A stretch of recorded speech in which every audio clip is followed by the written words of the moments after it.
მოგესალმებით. დღეს ვსაუბრობთ სუკოტზე, ოღონდ განსხვავებული კუთხით. Beit Israel International-ის და გადი ეფრაიმის ჩანაწერებზე დაყრდნობით. რა არის ამ დღესასწაულში ისეთი, რაც დღესაც სუკოთ 5786-ის მოლოდინშიც კი ასე აქტუალურია?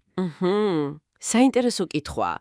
ეს წყაროები, რაზეც ვსაუბრობთ, სუკოტს ხატავენ არაუბრალოდ როგორც, რა ვიცი, ისტორიის გახსენებას, არამედ ბევრად მეტად.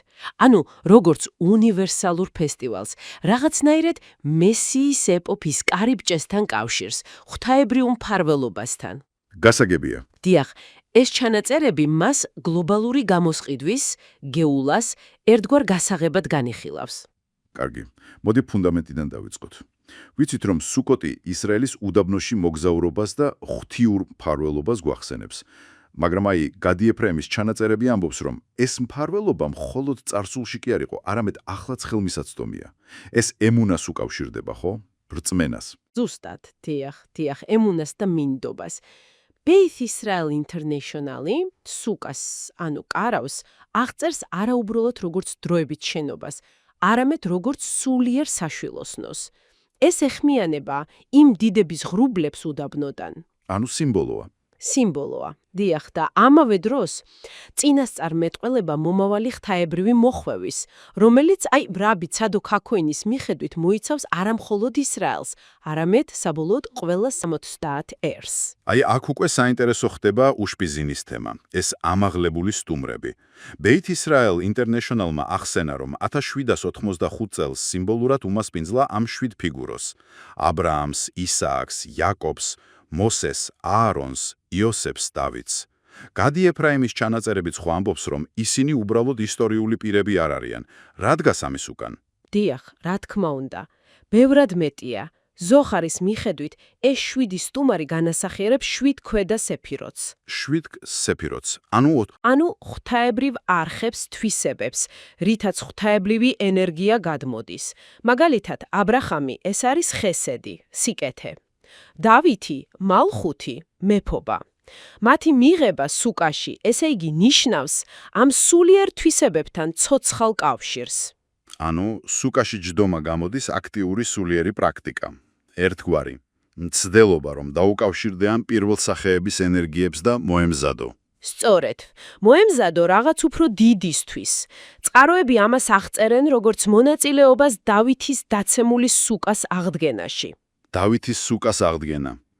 ეს რას ნიშნავს? ეს სიმბოლოა ღვთაებრივი მეფობის აღდგენის, მსოფლიოს ერთიანობის ხაშემის, ანუ შემოქმედის გარშემო. ეს მოკლედ გზას უხსნის მაშიახ ბენ დავითს. და აქ ძალიან მნიშვნელოვანია სიმხა, სიხარული. რამბამიც ახსენებს რები ნახმანიც. სიხარულე. ხო, მაგრამ არა უბრალოდ კარგი განწყობა. ეს არის სულიერი ინსტრუმენტი. სიხარული ხსნის გულებს, არღვევს გადასახლებას გალუც და იზიდავს გამოსყიდვის შუქს. გასაგებია. და ორივე წყარო ხას უსვავს სუკოტის უნივერსალურ მხარეს. როგორ უკავშირდება ეს 70 ერს, ანუ მთელ კაცობრიობას? ეგ საინტერესო პარალელია.